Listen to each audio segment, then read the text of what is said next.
Hi, this is Mark News from Plant Talk Radio. Thanks for subscribing and listening to our podcast, Your Gardening Questions from Plant Talk Radio. To help keep this podcast free for you, we're partnering with Stoke Seeds. The 2017 Gardening Guide catalogs are hitting mailboxes everywhere. Request your catalog today online at stokeseeds.com or view virtual catalogs online. This fully secure site makes it easy to order your free catalog or your seeds or gardening accessories.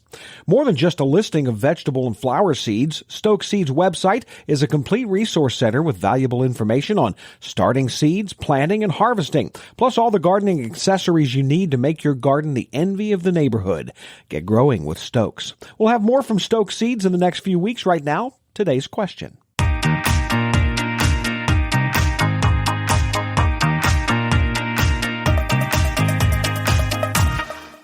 You can always email a question anytime. Just go to our website, which is planttalkradio.com.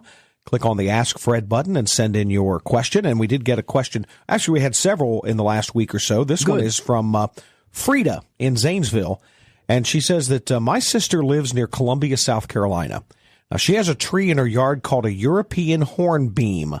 Will that grow in Ohio? Yes, very, very definitely. As a matter of fact, where I can't say it's my favorite tree by any means, it is a very interesting tree. They, what I want to say, casual in shape. Now, there are a couple of hornbeams in that general category that are pretty rigid in shape. But the one her brother has is probably, well, I don't know until I would see it. But European hornbeam most definitely can grow here, pretty substantially in terms of its abilities. And then it's what I would call a mid-sized tree. I'm not quite certain, but I don't think it would go above 40 feet. And it would be a good long time getting there. 25, 30 feet is more the expectation. But by all means, in the Zanesville area, and for that matter, I can't think of any place in Ohio where it wouldn't grow quite nicely. Okay, now I'm confused, as I usually am when it comes to horticulture. But when I think of hornbeam, I thought that was more of a shrub. It can be. Okay, it's a large group of plants. The shrub that you're thinking of, though, quite likely is understory tree in a woods. Mm-hmm. It grows quite nicely there. There are Japanese hornbeams, American hornbeam, European hornbeam. I guess I'm not qualified to go on beyond those three basic categories. But yes, you could find very easily a tree that is not quite vertical, growing under the, maples and oak and formerly ash and so on out in our woods. It's quite sturdy under those circumstances, and yet it can go right out in the full sun and stand very, very nicely.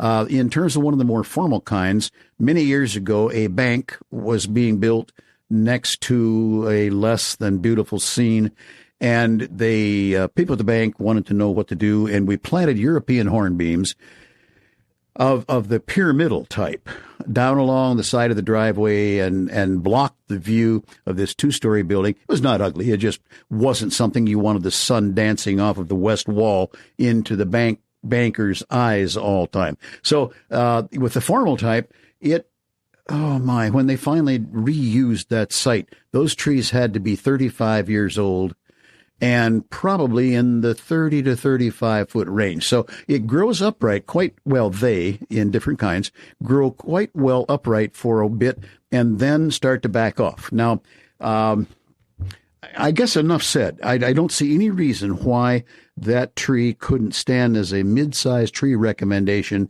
for anybody in Ohio. And then it's a matter, do you want a multi-stem, single-stem, formal tree or what? And it's just a good choice.